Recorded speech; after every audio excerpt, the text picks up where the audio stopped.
जिले में पुलिस और सुरक्षा बलों की लगातार सर्चिंग के बावजूद नक्सली आगजनी की घटनाओं को अंजाम देकर जिले में दहशत फैला रहे हैं। बीती रात नक्सलियों ने एक सप्ताह के भीतर तीसरी बड़ी वारदात को अंजाम देकर रूपझर थाना के बिठली चौकी अंतर्गत पाथरी मार्ग पर मंडवा गांव में सड़क किनारे निर्माण कार्य में लगे डामर प्लांट और रखी हुई जेसीबी, रोड रोलर और मोटरसाइकिल को आग लगा दी। और 10 दिसंबर को तीनों राज्य मध्य प्रदेश, महाराष्ट्र और छत्तीसगढ़ बंद का आह्वान किया है। नक्सली बैनर और पोस्टर के माध्यम से अपने नेता मिलिंद तेलबुंडे की मौत का निषेध कर रहे हैं, जिससे लगता है कि गढ़चिरौली की घटना के बाद बौखलाए नक्सली बालाघाट को टारगेट कर रहे हैं। चूंकि बीते 4 से 8 दिसंबर के दौरान नक्सलियों ने जिले के 3 अलग अलग थाना क्षेत्रों में निर्माण कार्यों में लगी मशीनरी में आगजनी की घटना को अंजाम दिया है।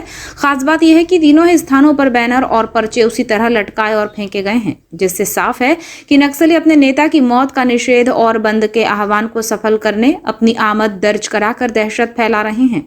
वहीं लगातार एक के बाद एक घटनाओं के होने और इसके बारे में कोई इनपुट पुलिस को नहीं मिलने से पुलिस के मुखबिर और सूचना तंत्र पर भी सवाल खड़े हो रहे हैं। हालांकि हर बार की तरह इस घटना के बाद भी पुलिस सुरक्षा और सर्चिंग की बात कर रही है।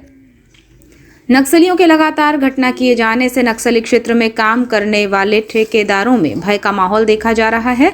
हालांकि ठेकेदार खुलकर कुछ नहीं बोल रहे हैं, लेकिन ऐसी चर्चा सुनाई देने लगी है कि ठेकेदार नक्सलियों की घटना के बाद काम को लेकर चिंतित है। गत दिवसीय कानून व्यवस्था की बैठक में नक्सली क्षेत्र में होने वाले कार्यों में सुरक्षा का भरोसा दिलाया गया था। बावजूद इसके नक्सली अपने मंसूबों को पूरा कर पुलिस के आगे की रणनीति पर काम करने लगे हैं।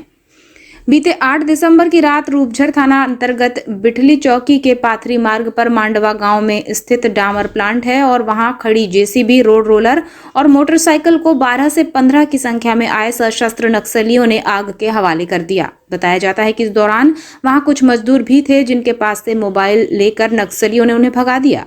हालांकि इस दौरान किसी अन्य वाहन के आने के बाद उसको सकुशल भगा देने की बात भी कही जा रही है, लेकिन ऐसा संभव है ऐसा प्रतीत नहीं होता। बहरहाल इस घटना के बाद एक बार फिर पुलिस ने जिले में सुरक्षा को बढ़ाकर सर्चिंग तेज कर दी है। आपको बताएं कि इसके पूर्व 4 दिसंबर की सुबह बिरसा थाना अंतर्गत कोरका में सड़क निर्माण में लगी रोड रोलर मशीन को नक्सलियों ने आग के हवाले कर दिया था। वहीं 6 दिसंबर की रात किरनापुर थाना अंतर्गत किन्ही चौकी से लगभग 15 किलोमीटर दूर चल रहे बोदाल झोला से कलकत्ता के बीच बन रही सीसी सड़क निर्माण कार्य में लगे ट्रैक्टर और मिक्सचर मशीन को नक्सलियों ने आग के हवाले कर दिया था। और 8 दिसंबर की रात फिर सशस्त्र नक्सलियों ने बैनर और पर्चे टांगकर प्लांट और मशीनों को जला दिया।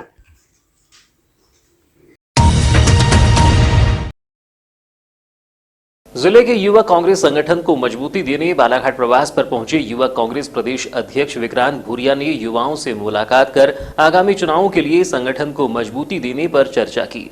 इस दौरान उन्होंने जिले में पिछले कुछ समय से नक्सली वारदातों को लेकर भी चर्चा कर मध्य प्रदेश की भाजपा सरकार पर निशाना साधा है। युवा कांग्रेस प्रदेशाध्यक्ष ने पत्रकारों से चर्चा करते हुए कहा कि बालाघाट समेत अन्य जिलों में तेजी से पनप रहा नक्सलवाद और नक्सलियों द्वारा की जा रही वारदातों से ये साबित होता है कि मध्य प्रदेश की सरकारी जमीनी स्तर पर विकास के कार्य करने में चूक गई है, जिसका ये परिणाम है कि नक्सली नाराजगी जाहिर कर नक्सली गतिविधियों को अंजाम दे रही हैं।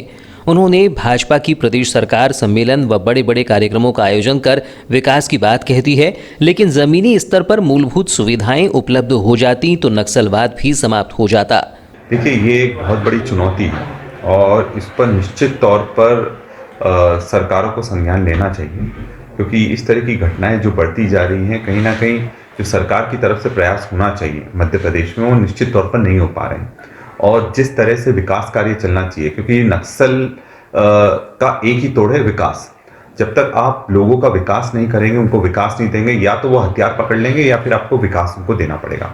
तो ये अपने आप जो नक्सली गतिविधियां बढ़ती जा रही हैं, ये साफ साफ दर्शाता है कि कहीं ना कहीं जो विकास आखिरी तबके के व्यक्ति तक पहुंचना चाहिए था, आदिवासियों तक पहुंचना चाहिए था, वो विकास नहीं पहुंच पा रहा है। और ये बड़े बड़े आंदोलन कर लें, बड़े बड़े आयोजन कर लें, जिस तरह से इन्हें भोपाल में करा, प्रधानमंत्री जी को बुलाया, खुद अमित शाह जबलपुर में आए आयोजन करने के लिए।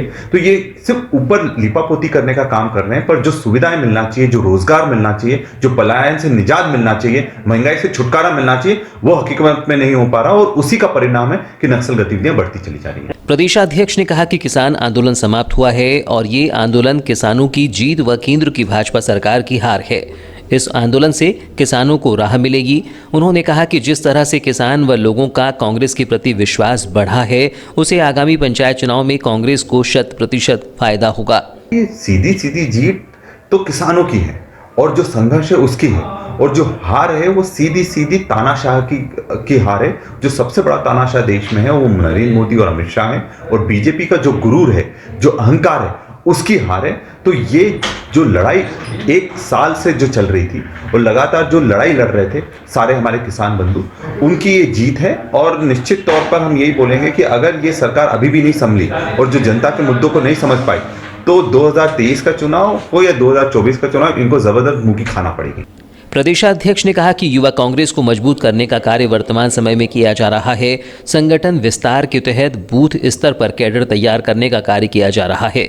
उन्होंने कहा कि प्रदेश के 65,000 बूथों को मजबूत किया जा रहा है और प्रत्येक बूथ पर 5 युवाओं की टोली तैयार की जा रही है। इस दौरान यूथ कांग्रेस कार्यवाहक अध्यक्ष नितिन भोज, तबरेज पटेल, जिला अध्यक्ष यूथ कांग्रेस दयाल वासनिक, विधानसभा अध्यक्ष यूथ रिकाब मिश्रा समेत अन्य युवा कांग्रेसी मौजूद रहे। देखिए, सारे नगर निकाय के चुनावों की घोषणा हुई है, पंचायत चुनावों की घोषणा हुई है, और इसमें निश्चित तौर पर जिस तरह से जो किसान में बहुत जबरदस्त रोष है, आम जनता में जबरदस्त रोष है, चाहे आप महंगाई ले लो, चाहे पेट्रोल डीजल के दाम की बात कर लें, चाहे हम बिजली के बिलों की बात कर लें, चाहे हम जो उनको मुआवजा मिलना चाहिए था, जो फसल खराब हुई थी किसानों को और आम जनता को, वो भी नहीं मिल पाया है। तो जो जनता के बीच में रोष है, उसका आप परिणाम, उसका स्वरूप आप देखोगे इन चुनाव में, और इस चुनाव में कांग्रेस को जबरदस्त जीत मिलने वाली है, चाहे वो पंचायत स्तर पर हो या जिला पंचायत स्तर पर हो या जनपद स्तर पर हो। प्रदेश के पूर्व मुख्यमंत्री दिग्विजय सिंह ने जिले में लगातार 1 सप्ताह के भीतर 3 बड़ी नक्सली वारदात और निर्माण कार्य में लगी मशीनों को निशाना बनाकर भय पैदा करने की मंशा से कारित की जा रही घटना को लेकर किए गए सवाल पर नक्सलियों से हिंसा का रास्ता छोड़ने की अपील करते हुए कहा कि नक्सली बुलेट से नहीं बल्कि बैलेट से लड़ें। बालाघाट के किरनापुर में आयोजित पूर्व विधानसभा उपाध्यक्ष एवं विधायक हिना कावरे के भाई पवन कावरे के विवाह समारोह में शामिल होकर वर वधू को आशीर्वाद देने पूर्व मुख्यमंत्री दिग्विजय सिंह किरनापुर पहुंचे थे, जिनके साथ छत्तीसगढ़ राज्य के मुख्यमंत्री भूपेश बघेल ने भी नवयुगल दंपत्ति को आशीर्वाद दिया। इसके अलावा विवाह समारोह में कांग्रेस के बड़े नेता भी किरनापुर पहुंचे और विवाह कार्यक्रम में शिरकत की। इस दौरान दोनों ही नेताओं ने नवयुगल दंपत्ति को अपना आशीर्वाद प्रदान किया और कई विषयों पर स्थानीय कांग्रेस जनों से चर्चा भी की। इस दौरान किरनापुर पहुंचे दिग्विजय सिंह से पत्रकारों ने जिले में लगातार हो रही नक्सली घटना पर सवाल किए, जिसके जवाब में पूर्व मुख्यमंत्री दिग्विजय सिंह ने कहा कि नक्सली समस्या का हल जवाबी कार्यवाही से नहीं बल्कि बातचीत से ही हो सकता है। उन्होंने नक्सलियों से अपील की है कि वह हिंसा का रास्ता छोड़कर भारतीय संविधान की शपथ लेकर भारतीय संविधान के अंतर्गत चुनाव लड़ें और जनता के बीच में काम करें। हिंसा ना तो भारतीय संस्कार है और ना ही यह भारतीय संस्कृति है। नक्सली महात्मा गांधी की परंपरा को अपनाते हुए अहिंसा का रास्ता चुने और वे चुनाव में शामिल हों। नक्सली समस्या का निदान बातचीत से ही हो सकता है और नक्सलियों से भी मैं अपील करूंगा कि हिंसा का रास्ता छोड़ें और वे भारत के संविधान की शपथ लेकर भारतीय संविधान के अंतर्गत आकर चुनाव लड़ें, जनता के बीच में काम करें। हिंसा का स्थान न तो भारतीय संस्कार और संस्कृति में है। महात्मा गांधी जी की परंपराओं को अपनाते हुए अहिंसा का रास्ता चुने और वे चुनाव में शामिल हो। इस दौरान उन्होंने विशाल बिसेन और वैभव बिसेन के मामले में कहा कि वह उस दिन नागपुर में था, चूंकि बालाघाट में रेत के अवैध उत्खनन में भाजपा के नेता शामिल हैं और वह उनके खिलाफ आवाज उठाता था, इसलिए झूठा फंसाने के लिए युवती के माध्यम से, जिसे वह पहचानता तक नहीं है, उसके एफआईआर दर्ज कराई गई है, जो गलत है। उन्होंने कहा कि प्रदेश की भाजपा सरकार में कांग्रेसी कार्यकर्ताओं को परेशान किया जा रहा है, लेकिन कांग्रेस के कार्यकर्ता डरते नहीं हैं। यह इतिहास है कि कांग्रेस, जो ब्रिटिश हुकूमत की गोलियों और डंडों से नहीं डरा, वह इनसे क्या डरेगा। हिसाब से बात की है, वो उस दिन नागपुर में था चूँकि वो यहाँ पर जो रेत का अवैध खनन हो रहा है जिसमें भाजपा के सारे नेता शामिल हैं, उसके खिलाफ आवाज़ उठाता था, इसलिए उसको झूठा फंसाने के लिए वो कंपनी की एक महिला जो काम करने वाली है, जिससे उसका परिचय तक नहीं, उनको पहचानता तक नहीं है, उसका उन्होंने गलत तरीके से एफआईआर दर्ज की गई है, वो गलत है। सर, आपके जो प्रदेश का जो मीडिया प्रभारी है कांग्रेस के प्रवक्ता के मिश्रा जी, उन्होंने ट्वीट करके कहा है कि जो भाजपा जो अस्थायी सत्ता का दुरुपयोग कर रही है कांग्रेस के पदाधिकारियों के खिलाफ में, आप क्या कहना चाहेंगे सर इसमें? निश्चित तौर पर कांग्रेस के कार्यकर्ताओं को परेशान किया जा रहा है, लेकिन कांग्रेस के कार्यकर्ता डरते नहीं हैं। इतिहास वो है जो ब्रिटिश हुकूमत से नहीं डरे, ब्रिटिश के गोली और डंडों से नहीं डरे, इनसे क्या डरे? बालाघाट के किरनापुर में पूर्व विधानसभा उपाध्यक्ष हीना कावरे के परिवार में आयोजित विवाह समारोह में शामिल होने पहुंचे पूर्व उच्च शिक्षा मंत्री जीतू पटवारी ने सर्किट हाउस में आयोजित प्रेस प्रतिनिधियों से मुलाकात के दौरान प्रधानमंत्री मोदी, मुख्यमंत्री शिवराज सिंह चौहान पर जुबानी हमला करते हुए विश्वास जताया कि आगामी 2023 में एक बार फिर प्रदेश में कांग्रेस सरकार की बनेगी। वहीं कांग्रेस प्रवक्ता विशाल बिसेन सहित कांग्रेस परिवारजनों पर दर्ज किए जा रहे झूठे मामलों में बालाघाट प्रशासन को दो हाथ करने की चेतावनी दी। सर्किट हाउस में आयोजित प्रेस वार्ता में लंबे समय से चले आ रहे कृषि बिलों को लेकर किसान आंदोलन पर प्रधानमंत्री मोदी द्वारा माफी मांगते हुए कृषि बिल वापस लिए जाने को आंदोलन की जीत बताते हुए कहा कि कांग्रेस इसका स्वागत करती है। उन्होंने देश में महंगाई, युवाओं को रोजगार, किसानों की समस्या और प्रदेश में कानून व्यवस्था को लेकर जो हाहाकार मचा है और जो परिस्थिति बनी है वह सर्वविदित है। वर्ष 2014 में कांग्रेस को कोसते हुए वादे किए गए थे, उसमें एक कदम आगे भी नहीं बढ़े, बल्कि लोकतंत्र की हत्या हुई। लगभग 200 से ज़्यादा सांसद और विधायक खरीदे और बेचे गए और केंद्र सरकार द्वारा 10-10 राज्यों में सरकार गिराई गई। और यह आरोप प्रत्यारोप नहीं, बल्कि प्रदेश के मुख्यमंत्री शिवराज सिंह चौहान ने स्वीकार किया है। सवाल अब ये है कि देश का क्या होगा और देश किस दिशा में है, जिससे कांग्रेस की जिम्मेदारी बन गई है कि वह जनता की आवाज़ ताकत से उठाए। प्रधानमंत्री जी ने एक गलती स्वीकार की और माफ़ी मांगी। आज देश में पिछले 378 दिन से चलता हुआ किसान आंदोलन, जो मोदी जी की जो सबसे बड़ी गलती उन्होंने कहा हाँ मैंने स्वीकार की और देश से माफ़ी मांगी, उसको अंतोगत्वा एक जीत मिली है और कांग्रेस पार्टी इसका स्वागत करती है। आप देखो कि देश में जितना हाहाकार महंगाई को लेकर, युवाओं को रोजगार को लेकर, किसानों की समस्याओं को लेकर या कानून व्यवस्था मध्य प्रदेश के संदर्भ में परिस्थितियां बनी, सर्वविदित है। 2014 में नरेंद्र मोदी जी ने जो वादे किए थे देश से, एक भी वादा, एक भी बात, एक भी घोषणा, वो बात जो 2014 में कांग्रेस को कोस के वो आए थे, किसी रूप में एक कदम आगे नरेंद्र मोदी जी नहीं बढ़ पाए। हुआ उल्टा उसका, लोकतंत्र की हत्या हुई। लगभग 200 से ज़्यादा सांसद और विधायक खरीदे और बेचे गए और जिस तरह की परिस्थिति 10-10 राज्यों में सरकार गिराई गई केंद्र सरकार द्वारा, और ये आरोप प्रत्यारोप नहीं है, ये हमारे मुख्यमंत्री जी ने, शिवराज सिंह जी ने स्वीकार किया, जो आपके टेलीविज़न और वीडियो विजुअल में है। सवाल है देश का क्या होगा और देश किस दिशा में है। मैं मानता हूँ कांग्रेस की अहम भूमिका, अहम जिम्मेवारी बन गई है कि ऐसी परिस्थिति में जनता की आवाज़ और ताकत से उठाएं। नरेंद्र मोदी जी ने एक गलती स्वीकार की और देश से माफ़ी मांगी।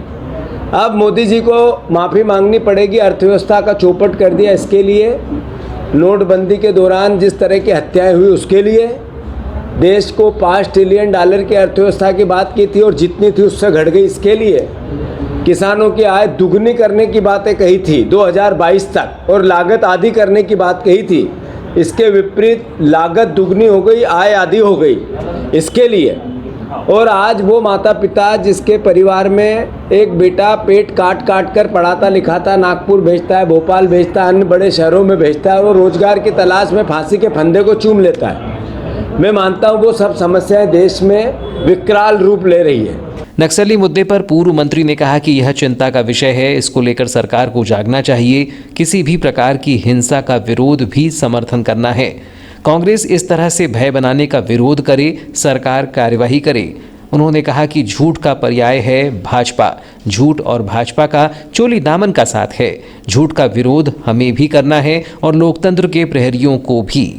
पंचायत चुनाव को लेकर किए गए सवाल के जवाब में कहा कि एक व्यवस्था, वही कर्मचारी, वही अधिकारी थे जिन्होंने पंचायत कानून के तहत बड़ी पंचायतों का परिसीमन किया।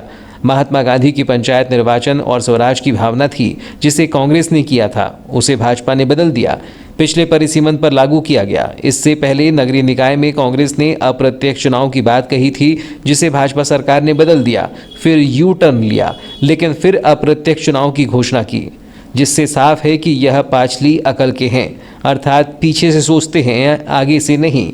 व्यवस्था को बनाना चाहिए। चूंकि इस मामले में हाईकोर्ट ने इस पर निर्णय दे दिया है, अब कुछ नहीं कहा जा सकता। फिर भी कांग्रेस लड़ेगी और जीतेगी भी। ये हमारा नक्सली प्रभावित एरिया, कांग्रेस पार्टी की सरकार थी तब भी हमने प्रयास किया था पॉजिटिविटी से। अब भी सरकार इसमें सजग होकर प्रयास करे और केंद्र सरकार का भी उसमें जो मोटिव होता है वो मैं मानता हूँ कि ये सब भावना एक साथ होकर हमें करना चाहिए। पर मध्य प्रदेश और उसके आसपास के एरिया में या छत्तीसगढ़ और उससे लगे हुए एरिया में जो नक्सली घटनाएं घटती है, छोटी मोटी या बड़ी, ये चिंता का विषय सरकार को जागना चाहिए। नहीं, मैंने कहा कि ये झूठ के पर्याय भारतीय जनता पार्टी, जैसे झूठ बताओ पर्याय क्या है तो बीजेपी निकलेगी। झूठ और बीजेपी का चोली दामन का साथ है, बोलते रहेंगे। इसी का तो विरोध करना है आपको, लोकतंत्र के चौथे स्तंभ को भी करना है और हम विपक्ष की भूमिका निभाने वाले लोकतंत्र के प्रहरियों को भी करना है। हम सब इसमें एक साथ है। बीजेपी यानी झूठ, ये क्या संकेत देता है कि एक व्यवस्था जिसमें वही कर्मचारी थे, वही अधिकारी थे, उन्होंने नए सिरे से परिसीमन किया, बड़ी पंचायत थी उनको छोटी किया, वो पंचायत नियम, पंचायत कानून के अंतर्गत किया। पंचायत निर्वाचन या स्वराज की जो भावना महात्मा गांधी की थी कि छोटे छोटी जगह पे पंचायतों का निर्माण हो, वहीं का स्वराज, वहीं का स्वशासन वहीं पे हो, इस व्यवस्था को समझ के किया। भारतीय जनता पार्टी आई, उनने बदल दिया और दूसरे तरीके से जो पिछले बिना परिसीमन के या बिना पिछले आरक्षण के हिसाब से पूरी व्यवस्था को लागू कर दिया।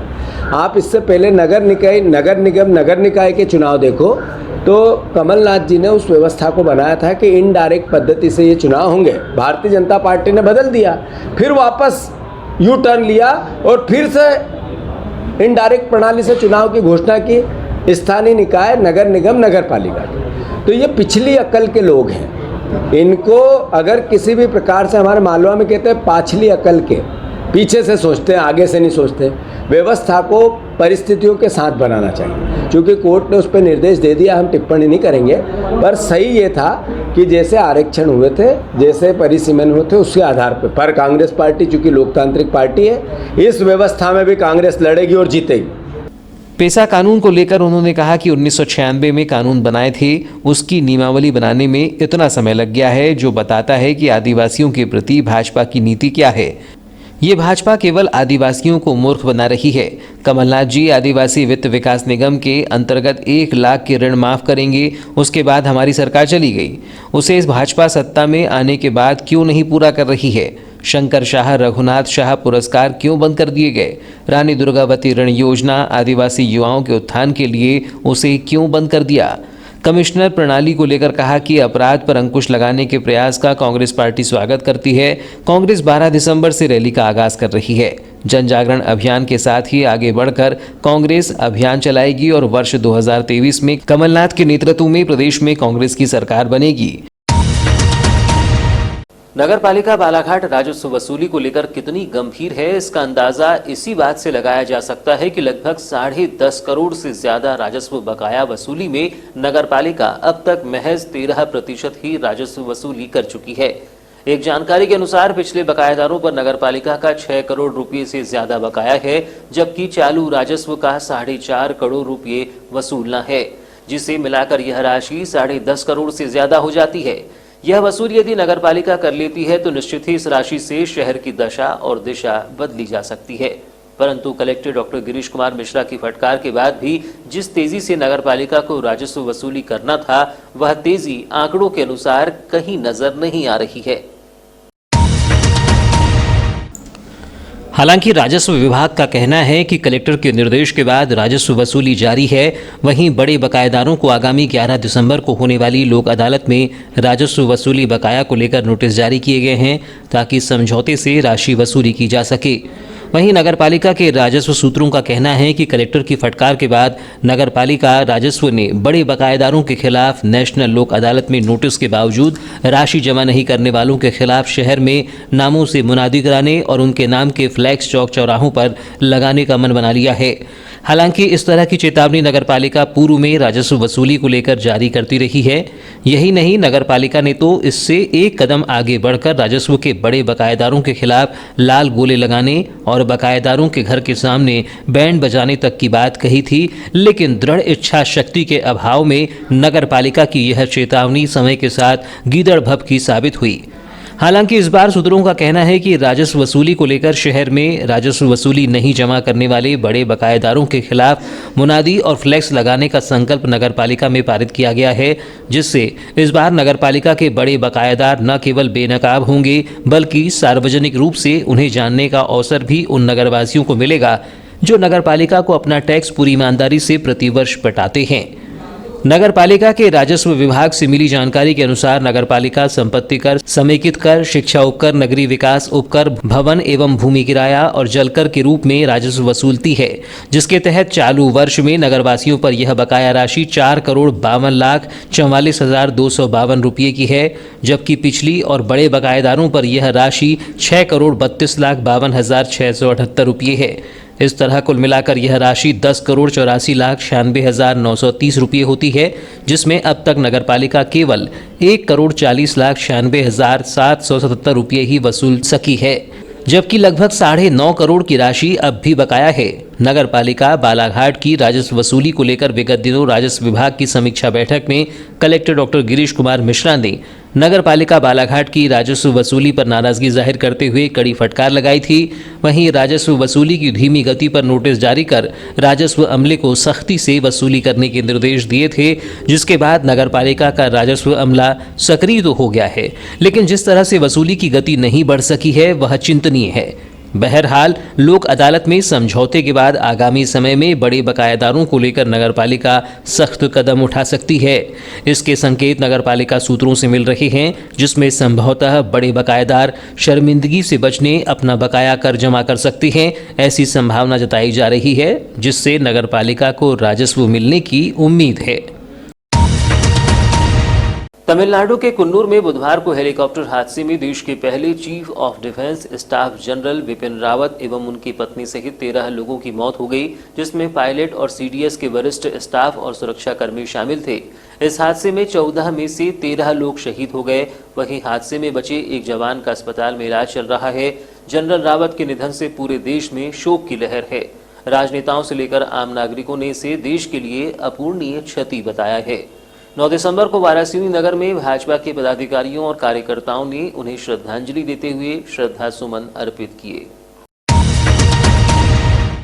शहीद हुए सभी जवानों को नगर के सभी व्यापारी सहित भाजपा के साथियों ने शहर के जयस्तंभ चौक पर श्रद्धांजलि दी। इस दौरान पूर्व विधायक योगी निर्मल ने कहा कि हमारे देश ने एक सैन्य अफसर को खोया है। हमें गर्व है ऐसे सैनिक पर जो अपनी निष्ठा और कर्तव्य के साथ अपने देश के लिए शहीद हुए हैं। यह देश के लिए अपूरणीय क्षति है। विपिन रावत जी हमारे पहले सीडीएस थे, जो तीनों सेना के प्रमुख थे और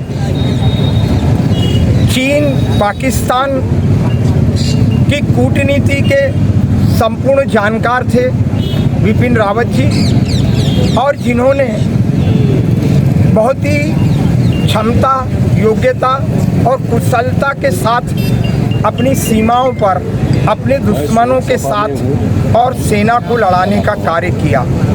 ऐसे विपिन रावत जी अपने साथियों समेत एवं पत्नी समेत आज हमसे विदा हो गए। वास्तव में देखा जाए, ये जो विपिन रावत जी की मृत्यु है, ये वास्तव में भारत के लिए बहुत बड़ी क्षति है। इस दौरान पूर्व विधायक डॉक्टर योगेंद्र निर्मल, निरंजन बिसेन, अजय बिसेन, कैलाश दुल्हानी, अभिषेक सुराना, भय्यू अग्रवाल, बंटी शेंद्रे, शशि श्रीवास्तव, मनीष हेडाऊ, रेखा बिसेन, पुष्पा निरंजन बिसेन, किरण शर्मा, निर्मला पटले सहित बड़ी संख्या में भाजपा पदाधिकारी व कार्यकर्ता मौजूद रहे।